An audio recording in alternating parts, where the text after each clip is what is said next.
ने उसको कहा भाई अब तुम चिमनी बाज़ार जा रहे हो जी, गांव में मेरी बीवी रहती है, बच्चे रहते हैं जी, 5,000 रुपये की खूबसूरत साड़ी खरीद कर दिल्ली से आपने उसको दी, लीजिए मेरी बीवी को दे देना।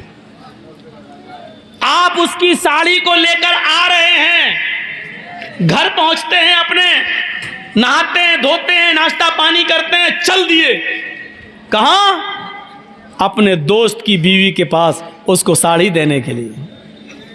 दरवाजा खटखटाते हैं, बीवी ने दरवाजा खोला। जैसी दरवाजा खुलता है सामने गांव का आदमी खड़ा है, अंदर दोस्त की बीवी है। बीवी ने कहा कहिए कैसे आना हुआ? आपके शौहर ने आपके लिए साड़ी भेजी है भाभी, मैं दिल्ली गया था घूमने के लिए, आपके शौहर के पास रुका था, जब वापस आने लगा तो आपके हस्बैंड ने, आपके शौहर ने ये खूबसूरत साड़ी भेजी आपके लिए। ईमानदारी के साथ बताइएगा, दिल से बताइएगा, जर्जीस का चेहरा देखकर नहीं। बीवी को किसकी तारीफ करना चाहिए? ईमानदारी का जवाब यही है, जिसने साड़ी भेजी उसकी, यानी शौहर की तारीफ।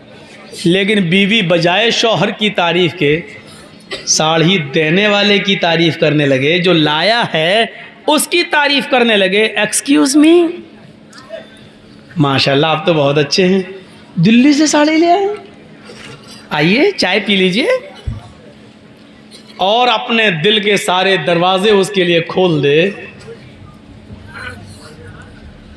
दिल्ली में आप बैठे हैं और मोहल्ले के किसी आदमी ने आपको खबर दे दी, साहब साड़ी आपने भेजी, और आपकी बीवी तो गुलछर्रे उसके साथ उड़ा रही है जो साड़ी लेके आया। मैंने उसके साथ मोटरसाइकिल पर बैठे हुए देखा, उसके साथ घूमते हुए देखा, उसके साथ होटल में चाय पीते हुए देखा, वो तो घूम रही है। ईमानदारी के साथ बताइएगा, क्या आप अपनी बीवी की इस बेगैरती को बर्दाश्त कर लेंगे? नहीं करेंगे। जब आप अपनी बीवी की इतनी सी बेगैरती बर्दाश्त नहीं कर सकते हो, तो अल्लाह तबारक व तआला अपने बंदे की इस बेगैरती को कैसे बर्दाश्त कर ले कि रहमे मादर में पानी के एक कतरे की बूंद से उंगलियां मैंने बनाई, पोर मैंने बनाए, अंगूठा मैंने बनाया, उंगलियां मैंने बनाई, पैर मैंने बनाया, टखना मैंने बनाया, पिंडली मैंने बनाई, घुटना मैंने बनाया, रान मैंने बनाई, शर्मगाह मैंने बनाई, पेशाब पायखाने का रास्ता मैंने बनाया, लीवर मैंने बनाया, पेट मैंने बनाई, आंतें मैंने बनाई, धड़कने वाला दिल मैंने दिया है, दिमाग में हजारों तारों का कनेक्शन डालकर चमकते हुए 2 ट्यूबलाइट आंखों की शक्ल में मैंने दिए हैं। तेरी माँ तो खाना खा रही थी और अल्लाह तेरी माँ के पेट के अंदर तेरा पैर बना रहा था। तेरी माँ पानी पी रही थी और अल्लाह तेरी माँ के पेट के अंदर तेरी आंख बना रहा था, तेरा कान बना रहा था। तेरी माँ अपने माँ के घर मायके गई हुई थी, लेकिन अल्लाह ताला तेरी माँ के पेट के अंदर तेरे कान बना रहा था, तेरा दिमाग बना रहा था। सारी कारीगरी पेट के अंदर मैंने की, लड़का लड़की मैंने बनाया। हाँ हाँ, तेरे दुनिया में आने से पहले हवा मैंने पहले पैदा कर दी, तेरे दुनिया में आने से पहले मैंने पानी पहले से मौजूद कर दिया, तेरे दुनिया में आने से पहले तेरी माँ की पिस्तान में हमने दूध पहले से भर दिया, सब कुछ मैंने किया। आए मेरे बंदे, जब तू अपनी माँ के पेट से बाहर आया, तेरे बाप ने नाम दूसरे का ले लिया है। जब दुनिया से तूने आंखें खोली, ये सारे काम मैंने किए। जब पैदा हुआ, बाहर आया, आंखें खोली तो नाम ले दिया, अजमेर वाले ने दिया, बदायूं वाले ने दिया, कछौचा वाले ने दिया, फुलवारी शरीफ वाले ने दिया। मेरे भाइयों, अल्लाह इस बेगैरती को कैसे बर्दाश्त करेगा, जबकि सारी चीजें मैंने की हैं। अयहसबुल इंसानु अय्युतरक सुदा अलम यकुन नुतफतम मिन मनी युमना सुम्मा काना अलकतन फखलक फसव्वा फजअल मिनहु ज़ौजैन अज़्ज़करा वल उन्सा अलैसा ज़ालिका बिक़ादिरिन अला अन युहयी युहियल मौता। ओ मेरे बंदे, बना सब अगर दुरुस्त मैंने किया, पानी के कतरे की खोपड़ी मैंने बनाई, हड्डी मैंने बनाई, हड्डी में गोश्त मैंने पहनाया, कलेजा मैंने बनाया, दिल मैंने बनाया, फेफड़े मैंने बनाए, फजाल मिनहु ज़ौजैन ज़कर वल उन्सा, नर और मादा मैंने बनाया, लड़का लड़की मैंने बनाया। अलैसा ज़ालिका बिक़ादिरिन अला युहियल मौता। जब मैं पहली बार बना सकता हूं तो तेरे मरने के बाद तुझे दोबारा जिंदा क्यों नहीं कर सकता, दोबारा क्यों नहीं उठा सकता? ओ मेरे बंदे, जब सारे काम मैंने किए फिर तूने अजमेर वाले का नाम क्यों ले लिया है? मेरे बंदे, तूने बदायूं वाले का, कछौचा वाले का नाम क्यों ले लिया है? अरे तू जिनका नाम ले रहा है वो इतने कमजोर, इतने कमजोर, इतने कमजोर हैं कि इन्नल्लज़ीना तदऊना मिन दूनिल्लाहि लन यख़्लुक़ू ज़ुबाबन, वो सारे के सारे मिल जाएं तो एक मक्खी भी पैदा करने की ताकत नहीं रखते। मक्खी अगर उनके खाने की चीज से थोड़ी सी मिठाई लेके उड़ जाए तो ये सारे मिलकर उससे वो चीज छीनने की भी ताकत नहीं रखते। जो एक मक्खी से छोटी सी मिठाई न छीन सके वो बेटा बेटी क्या देगा? ओ मेरे बंदे, जब तू अपनी बीवी की इतनी सी बेगैरती बर्दाश्त नहीं कर सकता है, उसको छोड़ देता है, तो मैं भी तुझे छोड़ दूंगा, जन्नत से दूर कर दूंगा, जहन्नम के अंदर डाल दूंगा। इस शिर्क को पहचानने की कोशिश करिए। ये शिर्क, कुरान की आयतें चीख चीख कर कह रही हैं ये शिर्क है।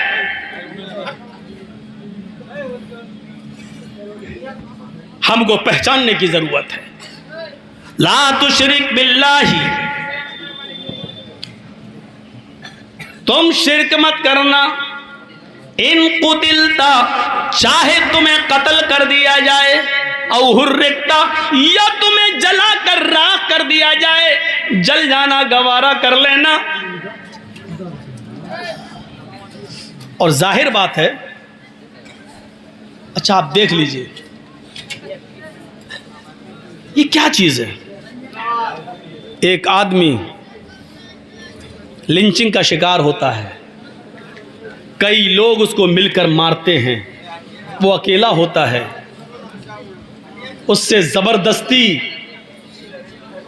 नारे दूसरे लगवाए जाते हैं, वो अपने सामने मौत को देख रहा है, हाथ बंधे हैं, रोता ज़रूर है, लेकिन ऐसे मौके पर भी जितने मुस्लिम लोगों की लिंचिंग हुई है, मारे गए, आपने देखा होगा किसी ने मौत के डर से, आपने ये ज़रूर देखा होगा कि किसी ने शिर्क नहीं किया होगा, यानी अल्लाह का इनकार नहीं किया होगा, या नबी को गाली नहीं दी होगी। ये हो सकता है कि ज़बरदस्ती मार पड़ रही हो, जय श्री राम बोल रहा हो, जय श्री राम, वंदे मातरम, भारत माता की जय, ये सब बोल सकता है, बोल रहा है, लेकिन कभी आपने ये नहीं देखा होगा कि किसी ने अल्लाह को गाली दी हो या उसने मोहम्मद रसूलुल्लाह को गाली दी हो। कहा इन कुतिलता हुर्रिकता, अगर शिर्क कराने पर मजबूर किया जाए तो कत्ल हो जाना, लेकिन शिर्क मत करना। और एक बात बता दूं आपको, इसका ताल्लुक़ ईमान की ताकत से है।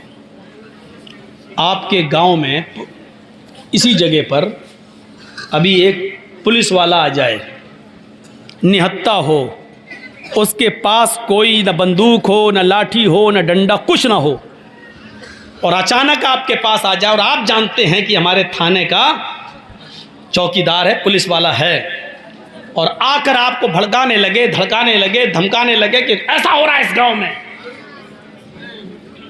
शराब पिलाई जा रही है, जुआ खेला जा रहा है। अकेला पुलिस वाला पूरे गांव को धमकाता है, डराता है, जबकि उसके पास न पिस्टल है, न बंदूक है, न राइफल है, न डंडा है, और पूरा का पूरा गांव उस एक पुलिस वाले के सामने भीगी बिल्ली बना है। क्यों? उसकी सुन रहा है, क्यों? उसके सामने सब खामोश हैं, वजह क्या है? क्यों? क्यों? उसकी सिर्फ वजह यह है क्योंकि आप जानते हैं कि पुलिस वाला अकेला नहीं है, तन्हा है ज़रूर, लेकिन वो सरकारी ड्यूटी पर है और गवर्नमेंट उसके साथ है। इस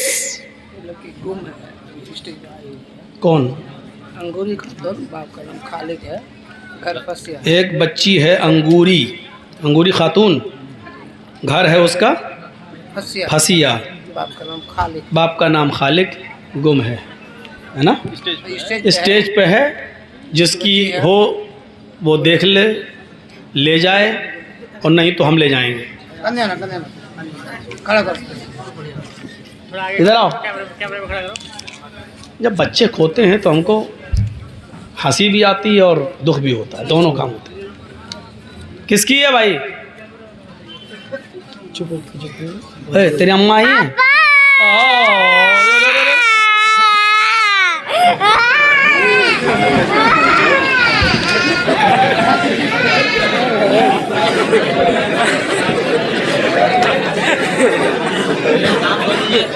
एक अजीब, सुनिए, जब तक अब्बा नहीं मिले थे तो चुप थी, और अब्बा मिल गए तो खुश होना चाहिए, तो रो रही है।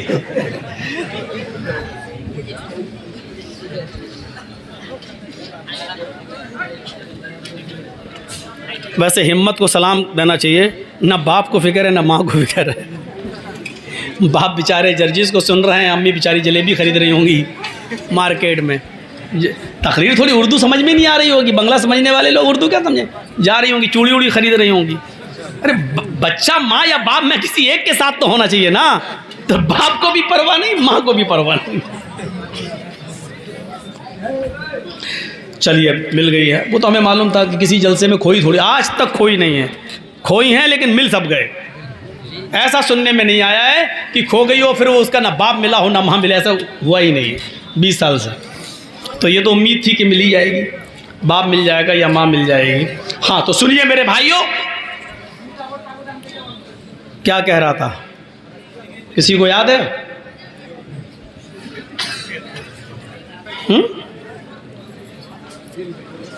शेर तो हमें भी मालूम है, बोल क्या रहा था? या अल्लाह, किसी को याद नहीं। पुलिस वाले एक अकेला पुलिस वाला पूरे गांव पर क्यों हावी हो जाता है?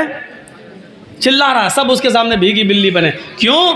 क्योंकि वो जानता है कि मेरे साथ सरकार है, गवर्नमेंट है, मेरा कोई कुछ नहीं कर सकता। उस अकेले पुलिस वाले में ये हिम्मत इसलिए आती है क्योंकि वो गवर्नमेंट को अपने साथ, सरकार को अपने साथ समझता है। यही एक सच्चे मोमिन का हाल होता है। करो लिंचिंग, करो कत्ल, एक नहीं 50 आदमी मिलके उसको मारो, बांध के मारो, वो किसी के सामने दहलता नहीं है, डरता नहीं है, हिम्मत नहीं हारता है, अकेले मुकाबला करता है, बंधा है तो मार खाता है, क्योंकि उसके पास ये, वो जानता है कि अगरचे मैं अकेला हूं, कमजोर हूं, लेकिन मेरे पास ईमान की ताकत है, मेरे पास इस्लाम की ताकत है, मेरे पास तौहीद की ताकत है। इसलिए ये ईमान की ताकत, ये तौहीद की दावत उसको इतना मजबूत कर देती है कि वो 50 लोगों की मार के आगे भी झुकता नहीं है, और वो यही कहता है ला इलाहा इल्लल्लाह, ला इलाहा इल्लल्लाह। सुमैया से पूछो क्या था उसके सामने, सुमैया रजी अल्लाह ताला अन्हा से पूछो। इधर बेटा बंधा है, इधर शौहर बंधा है, इधर सुमैया का हाथ पीछे से बांध दिया है, कपड़े फाड़ के बरहना और नंगा कर दिया है, नेजा उठाया। अबू जहल कहता सुमैया मोहम्मद के रब को छोड़ती है या नहीं छोड़ती है? कहती है हरगिज नहीं, ये नेजा मार दूंगा। और उसने मारा। अबू जहल अकेला नहीं था, उसके साथ पूरी फौज थी। सुमैया अकेले तन्हे तन्हा उसने नेजा लिया, सुमैया की शर्मगाह में वो नेजा दाखिल कर दिया, यहाँ से मारा, उस तरफ पार कर दिया, इस शर्मगाह में डाला, उस शर्मगाह से निकाल दिया। और इसके बावजूद सुमैया क्या कह रही है? या सब्बित क़दमैया अला दीनिक या अरहमर राहिमीन, आए अरहमुर राहिमीन, आए अल्लाह मेरे कदम को अपने दीन पर साबित रखना, मेरा कदम फिसल ना जाए, मेरा दीन मुझसे छूट ना जाए। गौर कीजिए, सुमैया, अबू जहल, अबू लहब और उनके सारे दुश्मनों के सामने अकेले हैं, हाथ बंधे हैं, अंदाबे निहानी में नेजा दाखिल कर दिया गया। वो न अबू जहल से डर रही है, न नेजे से डर रही है, न तलवार का खौफ है, न पूरे अबू जहल के फौज और उसके कौम और उसके साथियों का डर है। ये कौन सी चीज है जो सुमैया को पहाड़ की चट्टान बनाकर खड़ा किया हुआ है और सुमैया के दिल में किसी का खौफ नहीं है। उसकी लिंचिंग हो रही है लेकिन सुमैया किसी से डर नहीं रही है। ये वही ईमान की ताकत है। जैसे एक पुलिस वाला पूरी कौम के सामने डांटता है, पूरी कौम को चिल्लाता है, उसको डराता है क्योंकि वो जानता है कि गवर्नमेंट हमारे साथ है, ऐसे ही एक सुमैया जानती है कि ईमान हमारे साथ है, इस्लाम हमारे साथ है, अल्लाह हमारे साथ है। और ईमान की ताकत जब किसी के अंदर आ जाती है तो वो फिर किसी से नहीं डरता। हर मुसलमान जो यहाँ बैठा है वो गौर करे कि उसके अंदर कितना ईमान है। हमारे ईमान तो 2 GB नेट में बिक जाते हैं।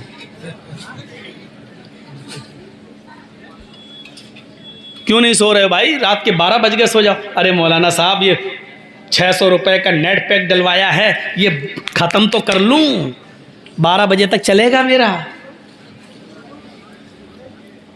और इस ख़त्म करने के चक्कर में इसमें क्या क्या चीज़ें देखी जाती हैं, अलायास बिल्लाह, अल्लाह की पनाह। हमें सोचना चाहिए। तो ईमान की ताकत हमारे पास रहनी चाहिए।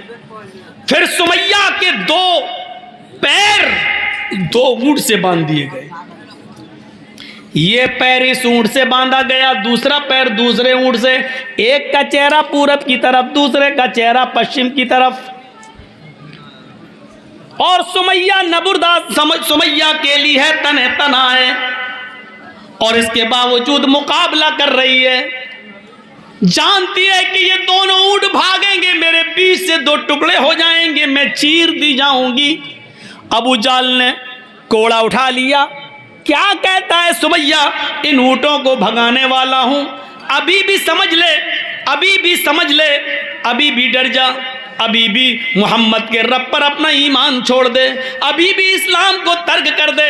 और सुमैया इस मौके पर अकेली तने तना क्या जवाब देती है? आए अबू जहल, ये तो बोलना छोड़ दे कि मैं इस्लाम छोड़ दूं। मैं इस्लाम नहीं छोड़ सकती, ईमान नहीं छोड़ सकती। आए अबू जहल, इन ऊंटों को भगाने में तू जितनी देर लगा रहा है, अल्लाह की कसम मुझे अल्लाह की जन्नत में जाने में उतनी देर लग रही है। ये कौन से जुमले थे? और सुमैया को सबके सामने ये जुमला कहने पर किसने मजबूर किया था? वो था ईमान। इसलिए हर आदमी अपना ईमान अपने अंदर टटोले कि वो कितने % है।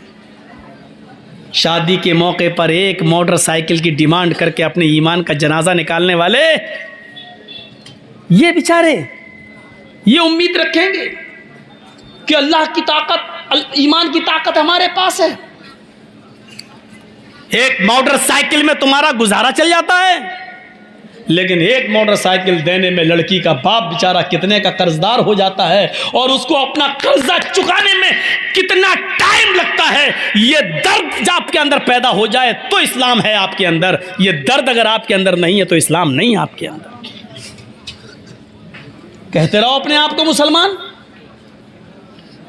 इस भारत में कितने लोग हैं जो अपने आप को राम भक्त कहते हैं, जबकि राम के नाम को बेचने वाले और राम की इज्जत और असमत को लुटाने वाले वही लोग हैं।